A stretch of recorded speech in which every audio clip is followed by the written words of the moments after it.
اعوذ باللہ من الشیطان الرجیم، بسم اللہ الرحمن الرحیم۔ آج ہم سورہ المرسلات کی تفسیر اور ترجمے کے بارے میں جانیں گے۔ اس میں 2 رکوع اور 50 آیات ہیں۔ یہ سورت مکیہ ہے۔ قسم ان کی جو بھیجی جاتی ہیں لگاتار، پھر زور سے جھونکا دینے والیاں، پھر ابھار کر اٹھانے والیاں، پھر حق ناحق کو خوب جدا کرنے والیاں، پھر ان کی قسم جو ذکر کا ہلکا کرتی ہیں، جو تمام کرنے یا ڈرانے کو، بے شک جس بات کا تم وعدہ دیے جاتے ہو ضرور ہونی ہے۔ پھر جب تارے محو کر دیے جائیں اور جب آسمان میں رکھنے پڑیں اور جب پہاڑ غبار کر کے اڑا دیے جائیں اور جب رسولوں کا وقت آئے اس دن کے لیے ٹھہرائے گئے تھے روز فیصلے کے لیے، اور کیا جانے وہ روز فیصلہ کیا ہے۔ لانے والوں کی اس دن خرابی ہے، کیا ہم نے اگلوں کو ہلاک نہ فرمایا، پھر پچھلوں کو ان کے پیچھے پہنچائیں گے۔ مجرموں کے ساتھ ہم ایسا ہی کرتے ہیں۔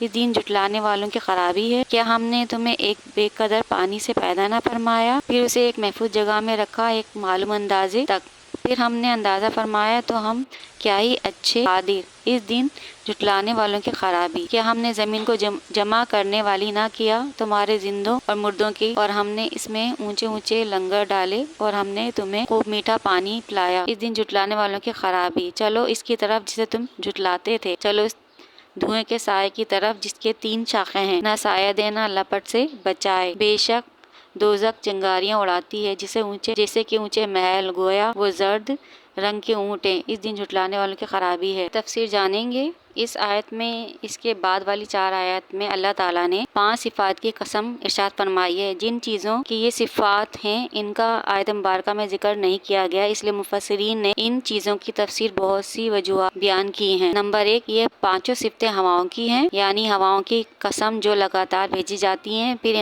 ان ہواؤں کی قسم جو زور سے جھونکے دیتی ہیں، پھر ان ہواؤں کی قسم جو بادلوں کو اٹھاتی ہیں، ان ہواؤں کی قسم جو بادلوں کو جدا کرتی ہیں، پھر ان ہواؤں کی قسم جن کے دور دور دراز جھونکوں سے درخت کھڑ جاتے ہیں، شیر ویران ہو جاتے ہیں، تو پھر بندوں کے دلوں میں خوف پیدا ہوتا ہے اور اللہ تعالیٰ سے التجائیں کرتے ہیں، اس کا ذکر کرتے ہیں، تو گویا ان ہواؤں نے بندوں کو اللہ تعالیٰ کا ذکر کا ہلکا کر دیا۔ یہ 5 صفتیں فرشتوں کی بھی ہیں، یعنی ان فرشتوں کی قسم جو اللہ تعالیٰ کے احکامات دے کر لگاتار بھیجے جاتے ہیں، ان فرشتوں کی قسم جو ہواؤں کی طرح چلتے ہیں، پھر ان فرشتوں کی قسم جو حق اور باطل کے درمیان فرق کرتے ہیں، پھر ان فرشتوں کی قسم جو زمین پر اتر کر اپنے پروں کو پھیلاتے ہیں، پھر ان فرشتوں کی قسم جو رسولوں کے پاس اللہ تعالیٰ کی وحی لا کر انہیں ہلکا کرتے ہیں۔ نمبر 3، یہ 5 صفتیں قرآن کی بھی ہیں۔ اس صورت میں ان 5 کے معنی یہ ہیں کہ میرے حبیب صلی اللہ علیہ وسلم پر لگاتار بھیجی جانے والی قرآن کی آیتوں کی قسم، پھر قرآن کی ان آیتوں کی قسم جو وعید یعنی خوشخبری بیان کر کے دلوں کی دھڑکن تیز کر دیتی ہیں، پھر قرآن کی ان آیت کی قسم جو ایمان والوں کے دلوں میں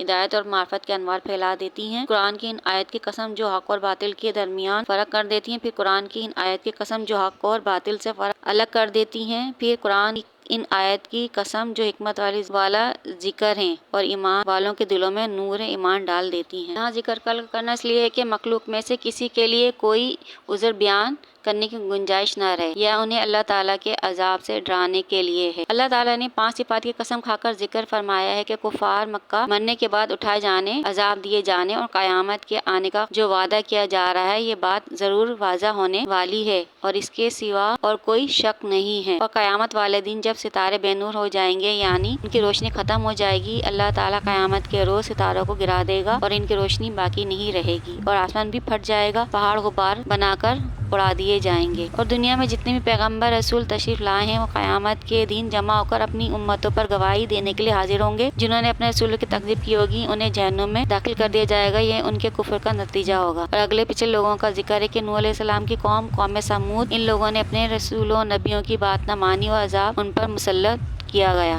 اللہ تعالیٰ نے انسان کو بے قدر پانی سے پیدا کیا کہ جس کی کوئی وقت نہیں، لیکن پھر بھی انسان تکبر میں مبتلا رہتا ہے، یعنی قیامت کے دن ان لوگوں کی خرابی ہے جنہوں نے پہلی بار پیدا کیے جانے کے بعد دوسری بار پیدا کیے جانے کا انکار کیا۔ اور آیت مبارکہ میں یہ ہے کہ ہم نے زمین کو تمام زندہ مردوں لوگوں کو جمع کرنے والی بنایا کہ زندہ اس کی پشت پر مکان بناتے ہیں اور پھر وہ مردہ جو قبروں میں رہتے ہیں، اس زمین سے میٹھے چشمے بنائے جو خوب میٹھے ہیں۔ اللہ شے پر قادر، وہ جب چاہے کچھ بھی کر سکتا ہے۔ قیامت کا دن اس نے مقرر کر رکھا ہے تاکہ اس میں ظالم لوگ اپنی سزا پا سکیں جو دنیا میں رہ کر انہوں نے ظلم کیے ہیں۔ قیامت کے دن وہ دوزخ میں پھینک دیے جائیں گے اور وہ دوزخ کی آگ بڑے بڑے رد رنگ کے اونٹ کی مانند ہے جو لوگوں کو اپنے سے لپیٹ لے گی، پھر کہیں بھاگ نہ سکیں گے۔ تو ہمیں اور آپ کو چاہیے کہ اپنے آپ کا محاسبہ کریں کہ ہم تو کہیں ایسا گناہ نہیں کر رہے ہیں جس کی پکڑ سخت ہے۔ اللہ مجھے اور آپ تمام لوگوں کو نیکی کے راستے پر چلنے کی توفیق عطا فرمائے۔ مجھے اپنی دعاؤں میں یاد رکھیں۔ تفسیر کا پہلا پارٹ بیان کیا ہے، باقی آئندہ ویڈیو میں پارٹ 2 آیت لے کر حاضر ہوں گی۔ تفسیر میں کوئی غلطی ہو گئی ہے تو معاف کیجیے گا۔ اللہ نگہبان۔